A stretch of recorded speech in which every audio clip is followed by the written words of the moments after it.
Um episódio mais calmo, mas com alguns movimentos bastante interessantes. Olá e sejam bem-vindos a mais um Take. Estou aqui para falar então do quinto episódio de House of the Dragon. Eu sei que já venho um bocado tarde aqui na conversa. Mas não quis deixar de fazer este vídeo, até porque estou a fazer vídeo de todos os episódios. E há aqui algumas coisas que temos que falar depois daquele episódio 4 chocante. Efetivamente, o episódio 5 não foi um episódio muito acelerado, mas ainda assim houve aqui alguns movimentos mais políticos e no jogo que as duas casas estão a fazer, tanto os Greens como os Blacks, que vão ser bastante importantes no decorrer da temporada, eu acho.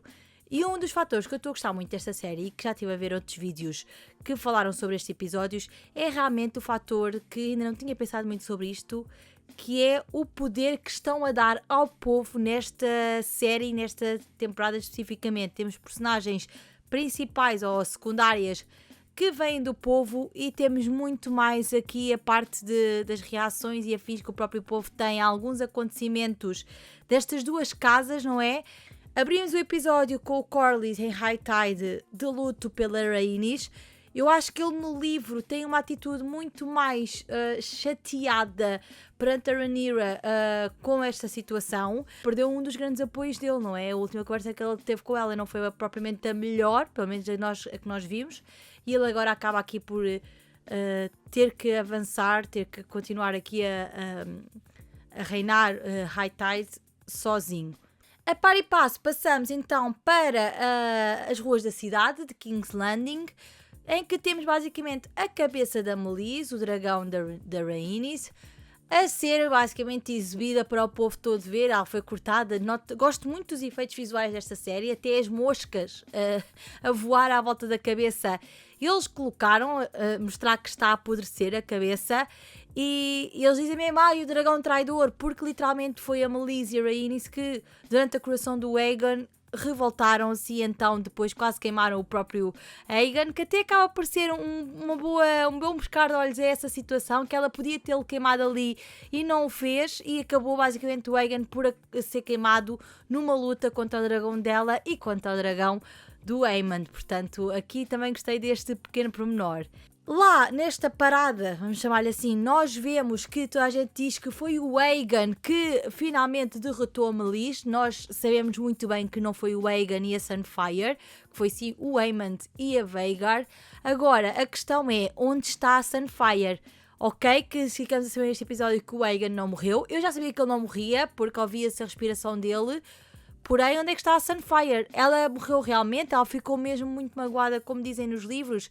Portanto, temos que resolver esta situação o mais rápido possível, porque eu queria ver como é que ela ficou. Eu sei que ela ficou muito magoada, mas precisamos de ver os dragões. Precisamos ter a certeza que isto aconteceu mesmo. Depois, o povo refere-se muito como ser um Black Omen nesta questão dos dragões.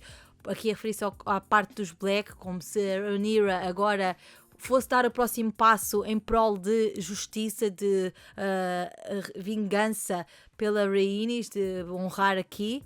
E há uma coisa muito interessante aqui, é que, por exemplo, os Targaryen sempre foram muito considerados quase como Deus. Até a própria Rhaenyra, em versão jovem, diz isto, que os Targaryen, há muito essa ideia, porque eles são o que há mais próximo de Deus por causa dos dragões. O que eles aqui dizem é que literalmente os dragões, quando são mortos, são literalmente só carne. Aqui está a prova que, ok, eles também podem ser mortos, portanto, quase como uma parada de dizer não há perigo, porque nós também estamos aqui a vencer aqueles que supostamente são as criaturas mais temidas. E a par e passo, nós vemos o Aegon a ser transportado numa caixa, tipo como se estivesse a transportar uma alface, não sei.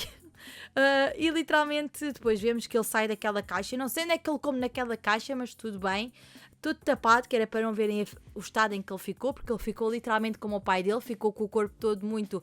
Enquanto o pai tinha uma doença que acabou na cama durante muitos anos com a Alicent ao lado dele, aqui o Aegon, temos um bocado a mesma semelhança, no sentido em que eles tiravam a doença do Viserys, e aqui têm que tirar a armadura do Aegon para ver as queimaduras por baixo. E gostei muito de uma coisa, que foi quando a Helaena chegou a caixa do Aegon, né? Ela sabe que é ele e ela está de preto, quase como se ela tivesse previsto que isto ia acontecer ao Aegon. Ela teoricamente é uma seer, Portanto, ela está de preto, pode não ter sido só uma coincidência. E eu gostei muito desse pormenor e o próprio facto dela saber que o Aemond está envolvido, porque ela pergunta qual é que foi o custo ou a que custo, não é? Portanto, ela de certeza que sabe o que é que a casa está a gastar ali com o Aemond, e a própria Alicent também sabe o que é que a casa está a gastar com o Aemond, porque ela viu o punhal, ela Valyrian Steel no Aemond, portanto ela sabe muito bem que o Aemond tirou ao Aegon, e então, estes nomes, pá, e portanto ela acha e tem quase a certeza que o Aemond está envolvido no que aconteceu ao Aegon, e ela tenta mesmo sacar essa resposta ao Cole, que se desmarca, tipo, não sei, não vi, tipo, estou nem aí, a limpar a sua espada com limão e creio que era açúcar, que é para quase para limpar os bocadinhos dele também naquela batalha, porque ele viu aquilo acontecer e também, pronto, não fez grande coisa para as coisas mudarem. E pronto, e acho que aqui o Aemond agora vai começar a ser uma figura bastante importante, até porque ele neste episódio é nomeado como o regente, contrariamente ao que a mãe dele quer continuar a ser ela a regente, tal como foi no tempo do Viserys, porque ela tem a certeza que o Aemond não é a pessoa mais ponderada, é um ótimo estratega de guerra, mas se calhar vai fazer as coisas mais por vingança do que teoricamente por racionalidade, digamos. Portanto, ela sabe que as coisas se calhar não vão correr muito bem a partir de agora, mas o que é que ela pode fazer, não é? E apesar de ela não ser a pessoa mais ligada aos filhos, ela preocupa-se acima de tudo com o reino, não é? Mas nota-se que os filhos também acabam por olhar aqui muito para ela. Ela procura a Helena, que acaba de ser a filha mais próxima dela, e a pediu perdão no último episódio, e nós vemos aqui uma cena muito curiosa, que é o Aegon, quando ela está lá à beira da cama dele, ela sai e ele diz mami. Portanto, ele fala só para dizer mami, e ela literalmente já se estava a ir embora porque não quis ficar lá muito tempo. Portanto, aqui esta relação da Alicent e com os filhos dela é assim, uma coisa bastante curiosa e intrigante, que espero que desenvolvam mais nos próximos episódios. Depois voltamos aqui para o Daemon. Voltamos aqui para o Daemon, que está em Harrenhal. Ele tem ali uma cena em que está com os Bracken e com os Blackwood, e depois parece que o dragão, que a Caraxes vai incendiar literalmente os Bracken, se não estou em erro. E depois não acontece, e ele próprio fica assim muito. Então, mas eu achei que eles iam dar mais luta, tipo... Mas é exatamente o tipo de pessoas que nós precisamos, e convence o outro a ser mais persuasivo na maneira como reage a conquistar a casa oposta, os Bracken e os Blackwood, porque têm uma rivalidade há muito tempo, e nós ouvimos a Rhaenyra a contar esta história na primeira temporada, portanto temos uma ideia do que é que está a acontecer.